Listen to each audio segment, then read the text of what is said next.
मित्रांनो, शालिनी भक्तिसागरमध्ये तुमचे मनपूर्वक स्वागत आहे. तर मित्रांनो, आज आपण या व्हिडिओच्या माध्यमाने ऐकणार आहोत श्रीमद भागवत पुराण रहस्य. बऱ्याच काही तुमच्या कमेंट्स आल्या, धन्यवाद, थँक्स. असाच माझा आत्मविश्वास वाढवण्यासाठी. तर मागच्या व्हिडिओमध्ये आपण ऐकले भगवान श्रीकृष्णाची माया कशी सर्वांना नाचवते आणि समुद्र मंथनाची कथा होती मागच्या व्हिडिओमध्ये. तर आपण समुद्र मंथनाची कथा आपण ऐकली. तर आज वामन अवताराची कथा ऐकणार आहोत. त्या अगोदर जर कोणी चॅनलला नवीन आलं असेल तर लाल बटनवर सबस्क्राईब करा, ऑलवर क्लिक करा, जास्तीत जास्त जणांना शेअर करा. कुठून कोणत्या गावात तुम्ही माझा हा व्हिडिओ ऐकत आहोत आपल्या गावाची कमेंट्स करायला विसरू नका. श्री गणेशाय नमो नमः. वक्रतुंड महाकाय सूर्यकोटी समप्रभ निर्विघ्नं कुरु मे देव सर्व कार्येषु सर्वदा. ओम श्री गणेशाय नमः. ओम सरस्वती नमः. ओम गुरुदेवतोभ्य नमः. ओम कुलदेवताय नमो नमः. वामन अवताराची कथा. 7व्या मन्वंतरात श्राद्ध देव नावाचा मनू झाला होता. त्या अगोदर बऱ्याच तुमच्या काही कमेंट्स छान छान आल्या होत्या. तर एक दोन कमेंट्स पण खूप छान आहे, तर ते तुम्हाला सांगते. ओम नमो भगवते वासुदेवाय नमः. ताई खूप छान सांगताय. तुमच्या जसे काही तुमच्या तोंडात साखरच आहे. तुम्ही असं सांगता, कुणाचा राग धरू नका. तुमची कथा ऐकून आमच्यावर बराचसा खूप मनावर फरक पडला आहे. धन्यवाद ताई. आम्ही पारनेरवरून ऐकत आहोत. ओम नमो भगवते वासुदेवाय नमः. 40 गाव. ओम नमो भगवते वासुदेवाय नमः. तर तुमचा असाच आशीर्वाद माझ्यावर आणि माझ्या घरावर तुमचा आशीर्वाद लाभू द्या. ओम नमो भगवते वासुदेवाय नमः. संभाजीनगर. ओम नमो भगवते वासुदेवाय नमः. जय विठ्ठल विठ्ठल माताजी की जय. जय श्री बजरंगबली हनुमान. जय जय गजानन महाराज. नांदेड. ओम नमो भगवते वासुदेवाय नमः. परभणी. ओम नमो भगवते वासुदेवाय नमः. पुणे. ओम नमो भगवते वासुदेवाय नमः. अंतुर्ली. ओम नमो भगवते वासुदेवाय नमः. तर ताई, मला मत्स्य पुराण भेटलेच नाही आहे अजून, तर मत्स्य पुराण टाका. कधीतरी अर्जंट काहीतरी काम असतं ताई, त्याच्यामुळे कमेंट राहून जाते माझी, नाहीतर माझी कमेंट तुम्हाला रोज असते. ओम नमो भगवते वासुदेवाय नमः. श्री स्वामी समर्थ. अंतोर्ली तालुका मुक्ताई नगर येथून मी रोज तुमच्या कथा ऐकते, पण केव्हा केव्हा कमेंट्स राहून जाते. तर धन्यवाद अशाच कमेंट्स करण्यासाठी आणि माझा आत्मविश्वास वाढवण्यासाठी. तर आता आपण कथेला सुरुवात करूया. श्री गणेशाय नमो नमः. ओम वक्रतुंड महाकाय सूर्यकोटी समप्रभ निर्विघ्नं कुरु मे देव सर्व कार्येषु सर्वदा. श्री गणेशाय नमः. कुलदेवताय गुरुदेवतोभ्य नमः. ओम सरस्वती नमः. ओम कृष्णाय वासुदेवाय हरये परमात्मने प्रणत क्लेशनाशाय गोविंदाय नमो नमः. गोविंदाय नमो नमः.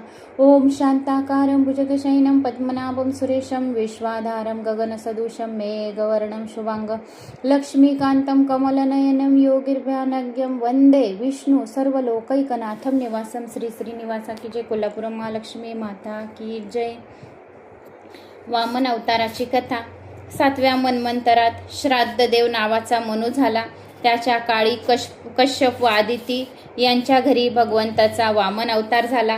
राजा परीक्षित विचारतो की 7व्या मन्वंतरातील भगवान वामनाचे चरित्र ऐकण्याची माझी इच्छा झाली आहे, ती कथा मला ऐकवा. शुक्राचार्य म्हणाले, राजा, देवाशी झालेल्या युद्धात दैत्यांचा पराभव झाल्यानंतर त्यांनी शुक्राचार्याचा आश्रय घेतला.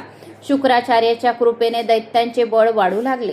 इंद्रांकडून पराजित झालेला राजा बली संतांची सेवा करू लागला व पुन्हा बलवान होऊ लागला. शुक्राचार्यांनी विश्वजित यज्ञ करण्यास सांगितले. त्याने विश्वजित यज्ञ केला. तेव्हा त्या यज्ञाने सर्वाजित रथ प्राप्त झाला. शुक्राची सेवा करणारा बली बनतो. शुक्र शक्ती सत्वाने हे शरीर बनले आहे. ब्रह्मचर्य पाळल्याने बलवान व्हा. शुक्राचार्य म्हणजे संयम. ब्रह्मचर्य पाळल्याने संयमाचा अवलंब करून दैत्य बली बलवान झाला. यज्ञात सर्व द्रव्यांचा होम केला जातो, त्याप्रमाणे संयम रूपी यज्ञात सर्व विषयांचा होम करून बली बना.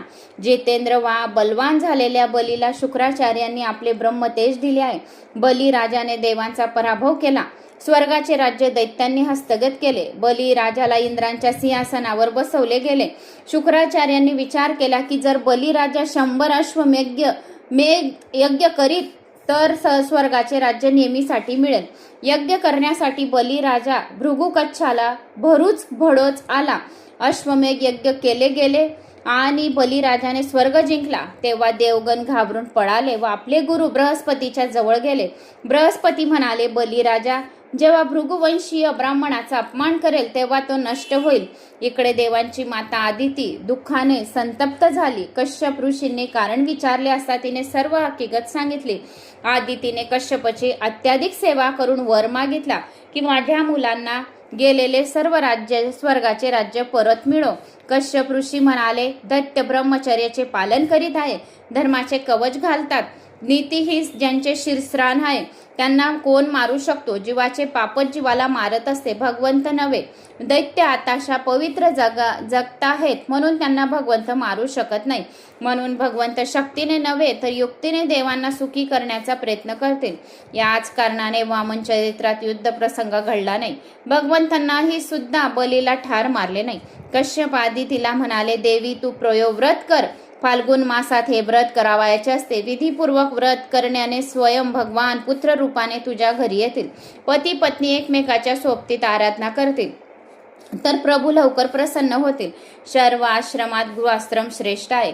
आदिती कश्यपाच्या गृहाश्रमात श्रेष्ठ होता. गृहस्थ योग अभ्यास करीत नसतो तरी त्याला योगाचे फळ मिळू शकते. यत्र योग्यो हयो योगी नाम. जे लोक योग साधना करू शकत नाही त्यांना गृहाश्रम योगाचे फल देतो. गृहाश्रमात धर्मच मुख्य आहे. काम सुख तर गौण आहे. जेव्हापासून नवरदेव घोड्याऐवजी मोटारीत बसू लागला तेव्हापासून गृहाश्रमात गडबड होऊ लागली. आजकालच्या नवरदेवांना भीती वाटते की घोडा कुठून पाडून न देवो. जो एका घोड्याला नियंत्रित करू शकत नाही तो 11 घोड्यांना, आपल्या 5 कर्म इंद्रियांना, 5 ज्ञानेंद्रियांना आणि 11वे मन कसे नियंत्रित करू शकेल. गृहस्थाला तर त्या 11 घोड्यांना ताब्यात ठेवावे लागते. संयम ठेवावा लागतो. विवाह काम विलासासाठी नसतो तर काम विनाशासाठी असतो. सत्संगाने गृहस्थ श्रम सफल होत असते. जो आनंद योग्यांना समाधीत मिळतो तोच आनंद गृहस्थाला घरात मिळत असतो. परंतु यासाठी पती पत्नी एकांतात कृष्ण कीर्तन दोघांनी केले पाहिजे. पत्नीने बी आणि पतीने बी. शास्त्रात सांगितले गेले आहे की गृहस्थाची फार प्रशंसा केली गेली आहे. कोणतीही स्त्री वा पुरुष वाईट नसतात परंतु त्यांच्या मनात दडलेली काम वासना वाईट असते. महात्म्यांनी कितीतरी वेळा सांगितले आहे की गृहाश्रमाचा आनंद योग्याच्या आनंदापेक्षा श्रेष्ठ आहे. ईश्वर सोबत खेळणारा श्रेष्ठ असतो की आपल्या मांडीवर स्वयं ईश्वराला खेळवणारा श्रेष्ठ असतो. योगी देवांशी खेळतो म्हणून तो श्रेष्ठ समजावा. पण गृहाश्रमी काही कमी नसतो. गृहाश्रम बिघडतो तो कुसंगाने. गृहाश्रमाचे देह नीट समजले जात नाही म्हणून तो बिघडतो. कश्यप आदितीच्या गृहाश्रम श्रेष्ठ होतो. तो पवित्र जीवन जगून तपश्चर्या करीत होते म्हणून भगवंताचे त्याच्या घरी जन्म घेण्याचे ठरवले. आजही जरी एखादी स्त्री आदितीप्रमाणे प्रयोव्रत करील आणि तिचा पती कश्यप सारखा असेल तर भगवंत त्याच्या घरी जन्म घेण्यास तयार होतात. आदितीचा अर्थ आहे अभेद बुद्धी, ब्रह्मकार वृत्ती. अशी वृत्तीतूनच ब्रह्म प्रकट होत असतो. कश्यपाचा अर्थ आहे मन. ज्याची मनोवृत्ती ब्रह्मकार झालेली असते तोच कश्यप समजावा. पत्नी आदिती व पती कश्यप असेल तर परमात्म्या त्याच्या घरी अवतार घेतात, प्रकट होतात. योगी ब्रह्मचिंतनद्वारे प्रभुमय होतो तर पवित्र गृहश्रम प्रभूला पुत्र रूपाने प्राप्त करून घेऊ शकतो. पवित्र गृहाश्रमी युगम भगवंताला पुत्र रूपाने प्राप्त करून घेऊ शकतो. परंतु प्रथम ते जोडपे कश्यप आणि आदितीप्रमाणे असावे लागते. जोपर्यंत देहदृष्टी असेल तोपर्यंत काम मागे मागे येईल. कामाचा नाश करावायचा असेल तर देहदृष्टीऐवजी देवदृष्टी ठेवा. श्री शंकराचार्यांनी शतश्लोकीमध्ये म्हटले आहे की लोक कातड्यांची मीमांसा करतात पण या देहाच्या सौंदर्याला जो कारणीभूत आहे त्या आत्म्याची मीमांसा कुणीही करत नाही. जग बिघडले नाही, माणसाची दृष्टी बुद्धी मन बिघडले आहे. तुम्ही यांना सुधाराल तर जग सुधारेल. कुणालाही भोग दृष्टीने पाहू नका, भगवत दृष्टीने पहा. दृष्टी सुधरेल तर सृष्टी सुधरेल. भागवत डोळे व दृष्टी देते, कुणाचाही बाहाकार पाहू नका. एकदा राजा जनकाच्या राज्यसभेत मुनी अष्टवक्र आले. त्यांचे 8ही अंग वाकडे तिकडे पाहून लोक हसू लागले. अष्टावक्र मुनी लोकांच्या हसण्याला हसू लागले. जनक राजाने मुनींना विचारले, महाराज आम्ही तर आपल्या वाकड्या अंगाला पाहून हसत आहोत पण आपण का हसला? अष्टवक्रांनी उत्तर दिले, राजा मला वाटत होते की तुझ्या सभेत सर्व ज्ञानी असतील परंतु आज मी पाहिले तर सर्व मूर्ख चांबार मला दिसले. आपण सर्व माझा देह पाहत आहात तर मातीचाच आहे. माझ्या आत्म्याचा पहा, मी पवित्र ब्राह्मण आहे. तुम्ही सर्व माझी आकृती पाहून हसत आहात पण माणसांची आकृती नव्हे तर कृती पाहायची असते. आकृती तर पूर्वजन्माच्या प्रारब्धाने होत असते. माझ्या कृतीला तर पहा. परमात्मा कृती पाहत असतो, माणूस आकृती पाहत असतो. ज्ञानी पुरुष अनेकात एकाला पाहत असतात. दितीच भेद बुद्धी होय आणि अदिती अभेद बुद्धी होय. ब्रह्मकार वृत्ती होय. दिती भेद बुद्धी राक्षसांना जन्म देते. जसे की हिरण्याक्ष व हिरण्यकश्यपू. आदिती अभेद बुद्धी भगवान वामनाला जन्म देते.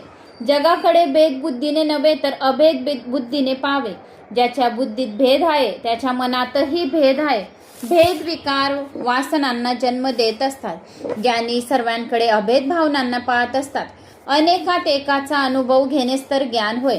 आकारापेक्षा मूलभूत वस्तूंची किंमत अधिक असते. किंमत सोन्याची असते, दागिन्यांच्या विशिष्ट आकारांची नव्हे. एका महात्म्याजवळ एक सोन्याचा गणपती व एक सोन्याचा उंदीर होता. तो महात्मा खूप वृद्ध झाला होता. तेव्हा त्याला वाटले की आपल्या मागे शिष्य या सोन्याच्या मूर्तीच्या निमित्ताने भांडतील, म्हणून याला विकून त्याचा नैवेद्य देवाला दाखवून म्हणून तो त्या वस्तू विकू लागला. श्री गणपतीची मूर्ती 10,000 तोळ्याची होती. ती उंदराची मूर्ती 11,000 तोळ्याची होती. सोनार गणपतीच्या मूर्तीपेक्षा उंदराच्या 11 तोळ्याच्या मूर्तीचे पैसे अधिक देऊ लागला. महात्म्याने आचार्याने विचारले, अरे बाबा, गणपती तर देव आणि उंदीर तर प्राणी आहे, तरी तू देवाच्या मूर्तीचे पैसे कमी का देतोस आहे? सोनार म्हणाला, महाराज, मी तर सोन्याची किंमत देत आहे, देव किंवा प्राण्यांची नव्हे. ज्ञानी पुरुष आकारावर ध्यान देत नसतात. ते तर सृष्टीकडे निर्विकाराने पाहत असतात. आकाराने विकार उत्पन्न होत असतात. गोरा काळा असा भेद उत्पन्न होत असतात. जोपर्यंत ही भेद दृष्टी असते तोपर्यंत विकार वासनाही राहतात. आदिती ब्रह्मवृत्ती होय. दृष्टी व वृत्ती ब्रह्मकार झाली पाहिजे, म्हणजे परमात्मा प्राप्ती होते. सर्वात अंतर्यामी एकच वस्तू आहे. एकातूनच अनेक झाले आहे. स्वप्नाप्रमाणे जागृती ही एकापासूनच होत असते. सर्वांच्या मुळाशी एकच वस्तू आहे. म्हणून सर्व ठाई एकच पहा. मनात ज्या वस्तूंचे वारंवार चिंतन होते तिचाच आकार मनात स्थिर करा. व्यापाराचे मन द्रव्य आकारात स्थिर झालेले असते, म्हणून त्याला स्वप्नातही रूपे तसेच दिसतात. त्याचप्रमाणे भक्तांची चित्तवृत्ती भगवतकार बनत असते. एका स्वरूपाचे वारंवार ध्यान करा, स्मरण करा, चिंतन करा. पूजा सर्व देवांची करा, पण ध्यान मात्र एकाच देवाचे करा. ज्याच्या ध्यानात नेहमी पैसाच असतो त्याला प्रत्येक जागी पैसाच दिसत असतो. एक शेठ आता काश्मीरला गेले. तेथे त्याला गुलाबाचे ढीग दिसले. त्या फुलांमध्ये श्रीकृष्ण आहेत असे त्याला न वाटता त्याच्या मनात द्रव्य भाव असल्यामुळे त्याला तेथे गुलकंदाचे उत्पादन त्याने दिले. तर बराच लाभ होण्यासारखा प्रभू फुलात अव्यक्त रूपाने विराजमान आहेत, म्हणून फुलात सुगंध आहे. ते तर जल, स्थल, आकाश, पाताळ सर्वात अव्यक्त रूपाने विराजमान आहेत, म्हणून सर्व वस्तूत भगवत भाव ठेवा.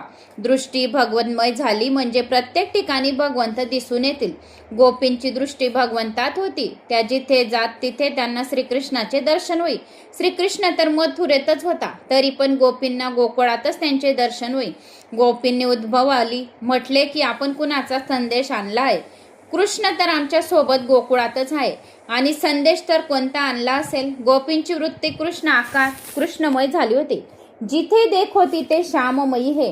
श्याम कुंजवन जमुना श्यामा, श्याम गगन घन घंटा छाई है. सब रंगण में श्याम भयो रे, लोग कहत यह बात नहीं है. नीलकंठ को कंठ श्याम है, मनो श्यामता फैल गई है.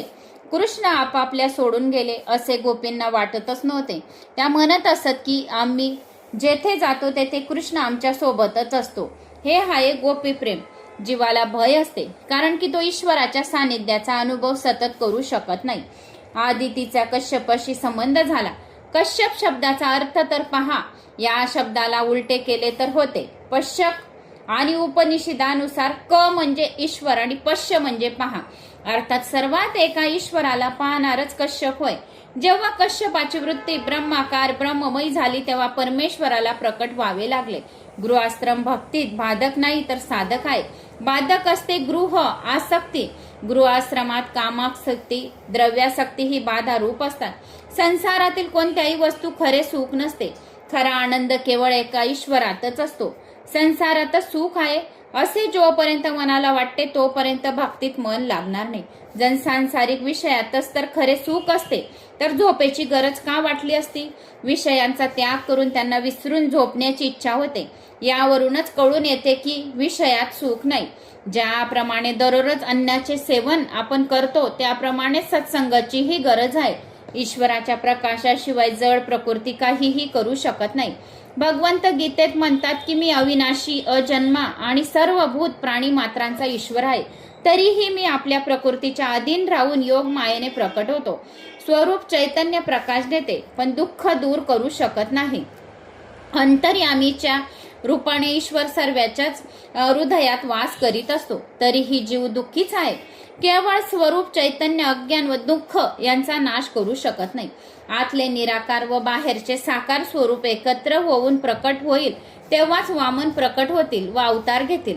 आधी तिने पयोव्रत केले. तिला स्वप्नात चतुर्भुज नारायणाचे दर्शन झाले. रात्री आधी तिने स्वप्नातच प्रभूला वंदन केले, प्रभूची स्तुती केली. जगतपती, लक्ष्मीपती, तात्विक दृष्टीने तर माझे पती आपण आहात. भगवंत तिला म्हणाले, माझे चतुर्भुज स्वरूप पहा. माझ्या स्वरूपाच्या तुझ्या पतीची ठाई निरंतर ध्यान करशील तेव्हा मी पुत्र रूपाने तुमच्या पोटी जन्म घेईन. वेदात आदिती शब्द वारंवार आला आहे. आदिती अर्थात अभेद बुद्धी, ब्रह्माकार वृत्ती. एकाच वस्तूंचे वारंवार चिंतन केल्याने ती मनात दृढ होते. आदिती आणि कश्यप नारायणाचे ध्यान करू लागले. त्याची वृत्ती नारायणाकार झाली. तेव्हा त्याच्या घरी भगवान नारायण आले. आदितीला गर्भ राहिला. 9 मास पूर्ण झाले तेव्हा आदिती तन्मयतेने प्रार्थना करू लागली की भगवान केव्हा प्रकट होणार. आतुरतेशिवाय भगवंताचा अवतार होत नसतो. या जीवाच्या मनात जोपर्यंत एखादी दुसरी वासना असते तोपर्यंत भगवंत अवतार घेत नाही. परम पवित्र वेळ येऊन ठेपली म्हणजे भगवंत अवतार घेतात. भाद्रपद शुद्ध द्वादशीला माध्यान्काली आदिती मातेच्या समोर भगवान वामन प्रकट झाले. चहूकडे लख प्रकाश पडला. आनंदाने हृदय भरून गेले. कश्यप ऋषी सुद्धा धावत धावत वामनाच्या दर्शनासाठी, भगवानाच्या दर्शनासाठी येऊन पोचले. माता पित्यांना समजावे म्हणून भगवंताने आपल्या चतुर्भुज रूपाचे दर्शन त्यांना घडवले. माता पित्याचे हृदय आनंदाने उचपडून आले. त्याचे मुकुंद हृदय भगवंताच्या जय जयकार करीत होती. नारायणाचे चतुर्भुज स्वरूप अदृश्य झाले. भगवंताने 7 वर्षाचे बटूचे रूप धारण केले. सुंदर लंगोटी धारण केली होती. मुखावर दिव्य तेज झळकत होते. ब्रह्मादी देवही तेथे आले होते. कश्यप आदितीचे अभिनंदन व शुभचिंतन करताना ते म्हणाले, ऋषी, तुमच्या गृहाश्रम सफल झाला. तुमच्या गृहाश्रमाचे सार्थक झाले. आज तुम्ही जगाच्या पित्याचे माता पिता झालात. कश्यप आदितीचा गृहाश्रम अत्यंत पवित्र होता म्हणून भगवंत त्याच्या घरी प्रकट झाले. भगवान वामन ज्यावेळी प्रकट झाले त्यावेळी 7 वर्षाचे होते म्हणून त्यांच्या बाललीलाचे वर्णनच नाही. त्याचे उपनयन करून त्यांच्या योगोपवीत धारणांचा निश्चय केला गेला. योगोपवीत धारण केल्याने ब्रह्मा संबंध होतो. मंत्रदान करीत पिता पुत्र्याला म्हणत असतो की आजपासून तू देवाचा झालास, आमचा राहिला नाहीस. त्या दिवशी आईसह त्यांचे शेवटचे मातृभोजन केले जाते. हा पवित्र विधीनंतर मुलांचे आई वडील बनतात. सूर्य, नारायण व गायत्री देवी मौज व वेदोक्त सेवा आहे. मी नारायणाचा सेवक आहे. मौजेत प्रत्येक देवतेची स्थापना केली गेली आहे. आजकाल लोक योगोपवितादी संस्कार मानित नाही. संस्कार घडल्याशिवाय जीव शुद्ध होत नाही. लोक सर्व संस्कार विसरले आहेत. फक्त एक विवाह संस्कारच शिल्लक राहिला आहे. कारण हेच की या संस्काराशिवाय माणसाला राहत नाही. संसाराचा लोभ झाल्यामुळे अधार्मिक व पापी प्रजा उत्पन्न होत आहे. तैत्रीय अरण्याकात जानवे बनवण्याचे विधी सांगितला आहे. जानवे हातानेच बनवावे. त्याला आमंत्रित करते गायत्री देवी. योगोपवीत दिव्य तेजाने परिपूर्ण आहे. खरे पाहिले तर हा उपनयन संस्कार 7व्या वर्षीच करायला हवा, पण 11व्या वर्षापर्यंत करायला अनुमती दिली गेली आहे शास्त्रांमध्ये. बटू भगवान वामनाला जानवे दिले गेले आणि माता आदितीने त्याला लंगोटी दिली. पृथ्वीने आसन दिले. ब्रह्मदेवाने कमंडलू दिले. सरस्वती माताने जपमाला दिली. कुबेर भगवानाने भिक्षापात्र दिले. ब्राह्मणाने त्रिकाल संध्या करावी असा आदेश दिला. महाप्रभूने त्रिकाल संध्या करून जगासमोर हा आदेश ठेवला आहे की महापुरुष असूनही त्रिकाल संध्या करीत असत. प्रांतकाळच्या संध्येने अन्न पाण्याचा दोष नष्ट होतो. संध्येचे मोठे महत्व आहे. संध्येच्या वेळी सूर्याचा जप करीत असता जगदंबा माता गायत्री मातेचे ध्यान करीत असते. संध्येत गायत्री मातेचे आव्हान करायचे असते. हे माते, माझ्या हृदयात प्रवेश कर, माझे रक्षण कर. संध्यात अघमर्षण करायचे असते व ध्यान करायचे असते. संध्या नियमित ठरल्या वेळी झाली पाहिजे. उषकालीन आकाशात जेव्हा नक्षत्र असतात तेव्हा संध्या उत्तम असते. नक्षत्र मावळले व सूर्योदय झाला नाही अशा वेळी केलेली संध्या मध्यम संध्या होय व सूर्योदयानंतर केलेली संध्या अधम संध्या म्हटली जाते.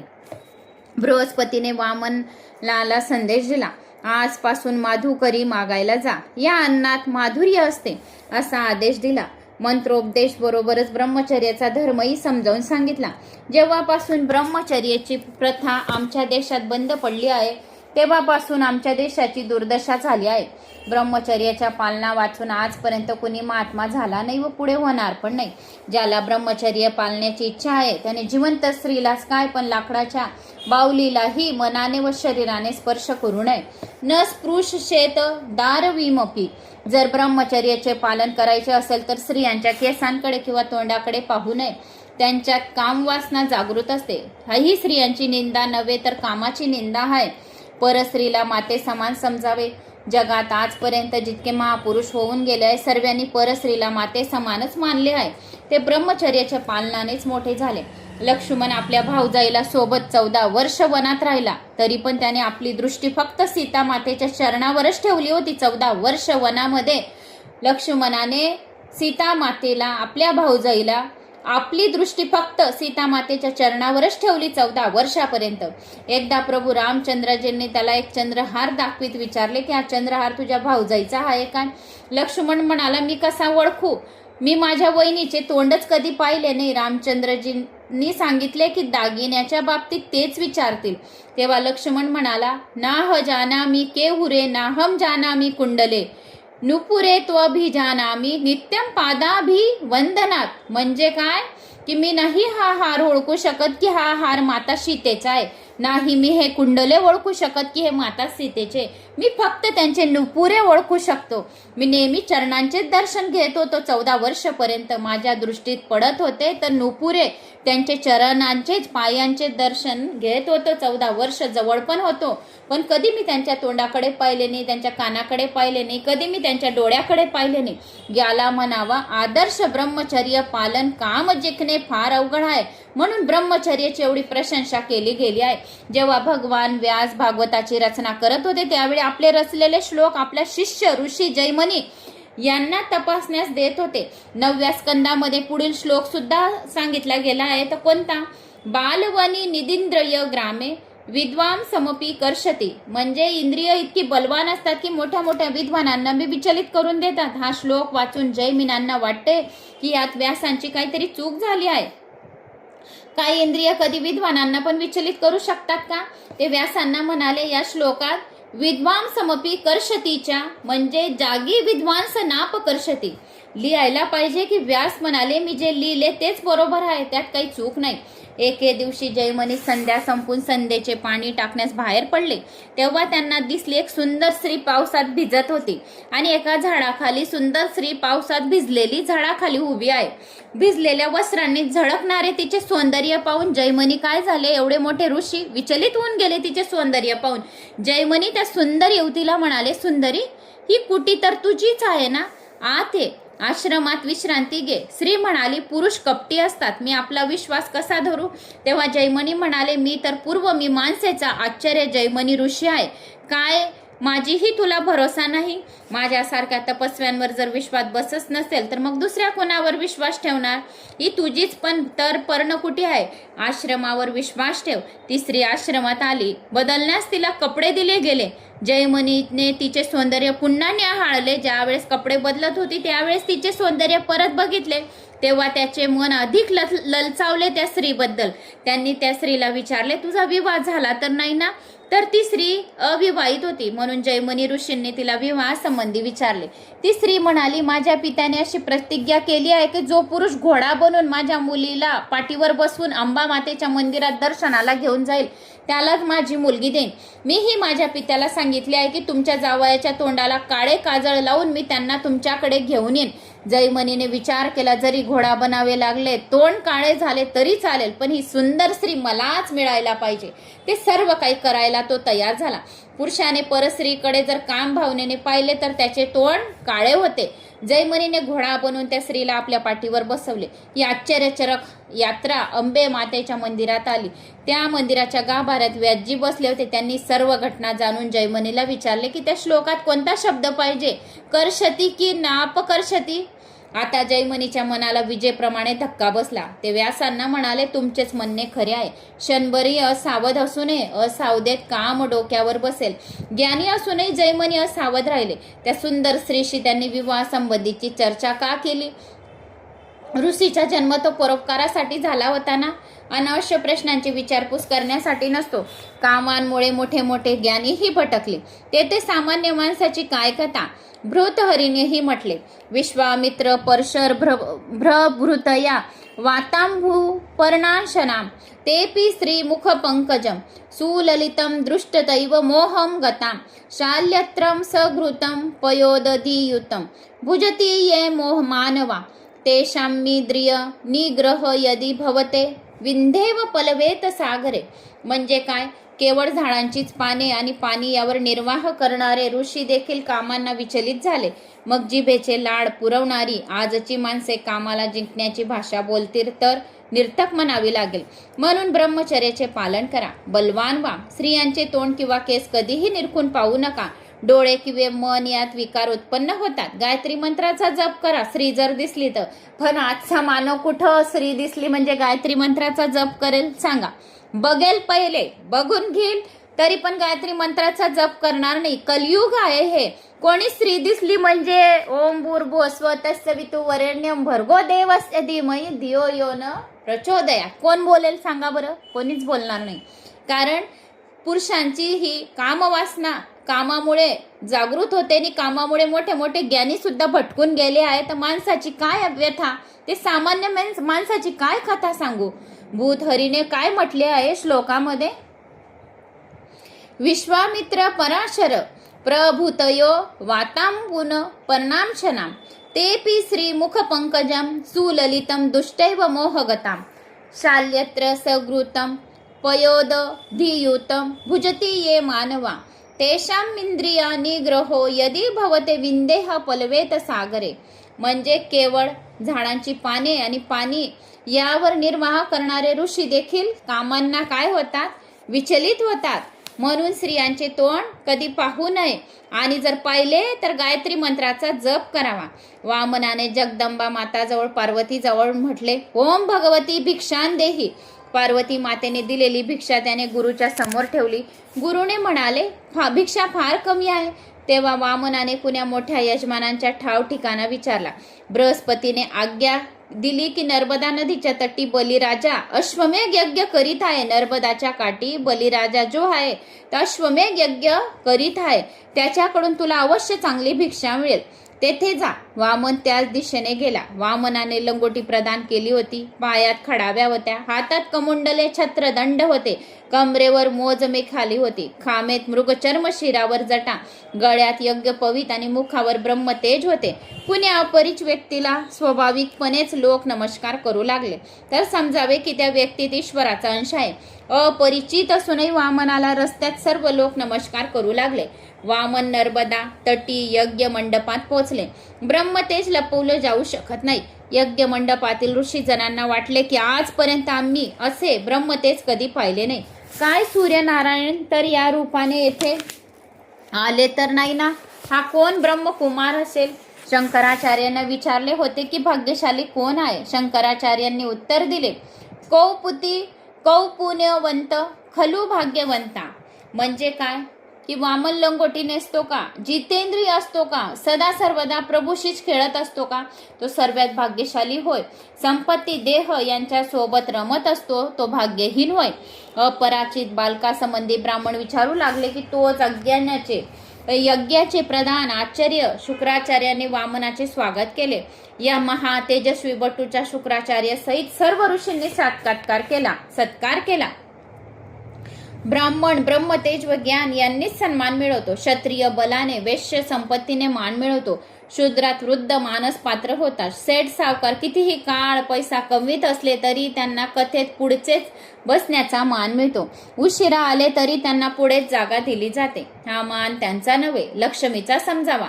ब्राह्मणांनी त्या ब्रह्मचारी बटूचे स्वागत केले. बलिराजाही पाहू लागला. त्याला वाटले की आजपर्यंत अनेक ब्राह्मणांची मी सेवा केली, परंतु असा ब्राह्मण माझ्या पाहण्यात आला नाही. बलीने वामनाला महालात नेले, सिंहासनावर बसवले व राधीला पूजेचे सामान तयार करण्यास सांगितले. बलिराजाच्या पत्नीचे नाव होते विंध्यावली आणि मुलीचे नाव होते रत्नमाला. रत्नमाला बटूच्या सौंदर्याने प्रभावित होऊन विचारू लागली की ज्या मातेने या बटूला दूध पाजले असेल ती किती भाग्यशाली व सुखी असेल. बटूचे रूप पाहून तिच्या मनात वात्सल्य भाव निर्माण झाले आणि त्याला दूध पाजण्याची इच्छाही तिला झाली. यानंतरचा वामनाचा पराक्रम पाहून तिच्या मनात वामनाची हत्या करण्याची ही इच्छा उत्पन्न झाली. रत्नमाला आपल्या दोन्ही मनोवृत्तींना सोबत घेऊन पुढील जन्मी पुतना बनून आली. तिने कन्हैयाला आपले दूध पाजून मारण्याचा प्रयत्न केला, पण तिचा स्वतःचाच उद्धार झाला होता. पुतना स्वतः मरून गेली, पण कन्हैया मात्र जिवंत झाला. तर तिला आता वामनाला दूध पाजण्याची इच्छा झाली. वामनाच्या पायावर विद्यान्वली पाणी टाकू लागली. बलिराजा पाय धुवू लागला आणि सर्व ब्राह्मण पुरुष सूक्ताचा जप करू लागला, पाठ करू लागला. जो कोणी पुरुष सूक्ताचा पाठ करतो त्याच्यावर भगवान नारायणाची कृपा प्राप्त होते. आता राजा पाद्यपूजा करताना म्हणाला, आपल्यासारख्या पवित्र ब्राह्मणाचे चरणोदक मिळाल्यामुळे आम्ही पवित्र झालो आहे आणि माझ्या पित्रांना सद्गती मिळाली आहे. माझा यज्ञ सफल झाला आहे. आज माझे कल्याण झाले. मी आपल्या चरणांवर वारंवार प्रणाम करतो. महान पुण्यशाली मात्या पित्याच्या उदरी असे पुत्ररत्न प्राप्त होऊ शकते. मला वाटले की माझे सर्व काही आपणाला अर्पण करून वनवासी बनावे व प्रभू भजनात लीन व्हावे. वामन मनातल्या मनात म्हणाला, मी तर सर्व काही घेण्यासाठीच आलो आहे. राजा वामनाला म्हणाला, महाराज, असे वाटते की आपणाला काही मागायचे आहे. जे काही आपणाला मागायचे असेल ते आपण निसंकोच मागा. राज्य, गाय, कन्या, धनसंपत्ती इत्यादी जे काही आपण मागाल ते मी देईन. बलिराजाने वारंवार हीच प्रार्थना केली. शुकदेव म्हणतात, राजाला अतिशय आनंद झाला. ज्याला काही मागायचे असेल त्याच्या पूर्वजांची प्रशंसा करावी. आजकाल तर पत्नीची प्रशंसा केल्यानेही बरेच काही मिळून जाते. वामन सुद्धा बलिराजा पुढे प्रशंसेची सुमने उधळू लागला. वामन म्हणाला, राजा, आपले आजोबा भक्त प्रल्हादासारखा भक्त आजवर कुणी झाला नाही व पुढे कधी होणारी नाही. त्याचे प्रभू प्रेम इतके प्रबल होते की भगवंताला खांब चिरून प्रकट व्हावे लागले. मी ऐकले आहे की आपले पिता विरोचन सुद्धा फार उद्धार व्यक्ती होते. त्याच्याजवळ इंद्र ब्राह्मणाचे रूप घेऊन आला व म्हणाला, राजा, आता माझे आयुष्य संपत आले आहे. माझ्या मृत्यूपूर्वी माझी पत्नी विधवा होईल, म्हणून आपले आयुष्य मला दान द्या. दान मागणाऱ्या ब्राह्मणाला विनमुख कसे जाऊ देईल. म्हणून बले, तुझ्या पित्याने त्या ब्राह्मणाला आपले आयुष्य दान दिले आणि पंजोबा देखील पुढे प्रतापी वीर होते. बलिराजाने विचार केला की हा बटू तर 7-8 वर्षाचा दिसत आहे, पण गोष्ट मात्र पित्याच्या आजोबाच्या पंजोब्याच्या करीत आहे. त्याने वामनाला विचारले, काय महाराज, माझ्या पित्रांना पाहिले आहे का? वामन म्हणाला, मी तर 8 वर्षाचा. मी त्यांना कसे पाहिल? वडील मंडळीकडून मी त्यांची कथा ऐकली आहे. आणि राजा, तू पण काही कमी नाहीस. तुझ्या पंजोबा हिरण्यकश्यपूच्या अंगचे गुण, बल, वीरता, शक्ती असत असे. आजोबा प्रल्हादासारखी भक्ती तुझ्या ठिकाणी आहे. तिन्ही पित्रांचे गुण एक साथ तुझ्यात वसत आहे. तू मोठा भाग्यवान आहे.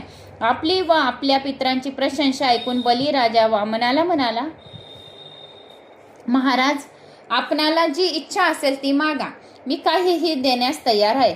बलिराजाकडून वचन घेऊन वामन बलीला म्हणाला, राजा, मी लोभी नाही, संतोषी ब्राह्मण आहे. मी तर माझ्या 3 पावलांनी फक्त मोजून 3 पावले जमीन मागतो.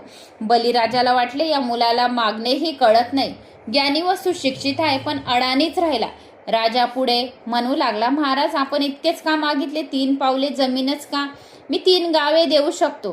ती तर जगप्रसिद्ध गोष्ट आहे. मी पूजा करून ज्या ब्राह्मणांना काही दान देतो तर त्यांना दुसऱ्यांकडे काही मागण्याची गरज पडत नाही. माझे दान स्वीकारल्यानंतर दुसऱ्याकडे काही मागण्याची गरज भासेल तर माझाच अपमान होईल. मी आपल्या पहिल्याबरोबरच समजलो की आपण लोभी नाही, संतोषी ब्राह्मण आहात, पण मला केवळ 3 पावले जमीन देण्यास फार संकोच वाटत आहे. मी समजतो की आपण संतोषी आहात, तरी पण आपण काही आणखी मागा. 3 पावले जमीन देण्यास मला लाज वाटते, पण संकोच वाटत आहे. फार संकोच पण वाटत आहे. वामन म्हणाला, राजन आपण धन्य आहात. आपण असेच म्हणाल यात आश्चर्य नाही.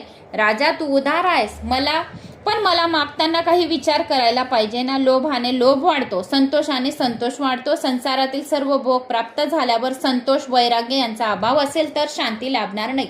लोभ पापांचे मूळ कारण आहे. संग्रहवृत्तीने दान घेऊ नये. ब्राह्मणाने जर संग्रहवृत्तीने दान घेतले तर यजमान ही पापाचा भागीदार होत असतो. अतिसंग्रहातून विग्रहाचा जन्म होत असतो. मला जास्तीची आवश्यकता नाही. भागवत म्हणते की आपल्या उत्पन्नाचा पंचमांश हिस्सा दान करा. राजा म्हणून दशमांश दान करावयास सांगितले आहे. घरात येणारे सर्व धन शुद्ध नसते. दानाने त्यांची शुद्धी होते. भिकारी फक्त भिक्षा मागवयास येत नसतो तर कधी कधी उपदेश करायला सुद्धा येत असतो. भिक्षुका नैव भिक्षांती बोधयती गृहे गृहे. कोणता उपदेश आहे? आता कोणता उपदेश आहे? तो मागील जन्मात कुणाला काहीही दिले नाही म्हणून माझी अशी दशा झाली आहे. तुम्ही जर दान केले नाही तर तुमचीही अशी दशा होईल. वामन म्हणाला, राजा मी दुसऱ्या कुणाजवळ दान मागण्यास गेलो नाही. मी तर संतोषी ब्राह्मण आहे. तू भाग्यशाली आहेस म्हणूनच मी तुझ्या दारी आलो आहे. आज मी कोण्या शेटजीच्या ओट्यावर पूजा करीत होतो तेव्हा त्या मालकाने मला तेथून हाकलून दिले. माझी संध्या पूजा अपूर्ण राहिली आहे. काही लोक ओट्यावर बसलेल्या लोकांना हाकलून देतात. उठा येथून असे म्हणतात. हा आमचा ओटा आहे असे म्हणतात. पण ते मूर्ख आहे. काय तो ओटा आपल्या सोबत घेऊन जाणार आहेत? या जगात आपले काय आहे काय नाही हे जर माणसाला समजून येईल तर तो सुखी होईल. वामन पुढे म्हणाला, तेव्हा माझी संध्या पूजा अपूर्ण राहिली. म्हणून मला वाटते की आपल्या मालकीची थोडी जमीन असली तर आपल्या हक्काची थोडी जमीन असली तर आपण संध्या पूजन होम हवन करू शकू. म्हणून राजा तू मला फक्त दानात 3 पावले जमीन दे. तुला या दानाचे सुयश मिळेलच कारण मी तेथे जप तप करेल. ब्रह्मचारी आहे आणि मी, पण मला तू 3 पावले जमीन दान मध्ये दे असे सांगितले. भगवान वामनाने राजाकडून 3 पावले जमीन मागितली. आता 3 पावले जमीन कशी दिली राजा बलीने आणि वामनाने कशी घेतली तर आता आपण पुढच्या व्हिडिओमध्ये ऐकूया. पुढचा एक भाग झाला म्हणजे आपला 9वा स्कंद चालू होणार आहे. 40-45 मिनिटाचा आहे तो भाग हा वामनाचाच आहे. म्हणजे 3 पावले जमीन कशी कशी दिली आहे. तर मग एपिसोड खूप मोठा होऊन जाईल 1-1.5 घंट्याचा. तर आपण पुढचा व्हिडिओमध्ये आपण सांगूया की बलिराजाला किती आनंद झाला 3 पावले धरती देण्यामध्ये, भूमी देण्यामध्ये आणि कुठे कुठे पाय ठेवला भगवान वामनाने, कुठे कुठे पाय ठेवला. आपण पुढच्या व्हिडिओमध्ये ऐकूया. आता दानाचे महत्त्व आपण ऐकले तर मला अशी आशा आहे की तुम्हाला माझा हा व्हिडिओ आवडला असेल तर आवडल्यास लाईक शेअर सबस्क्राईब नक्की करा. जय श्री महाकाल. ओम नमो भगवते वासुदेवाय नमः कमेंट्स बॉक्समध्ये करा. जय श्री महाकाल.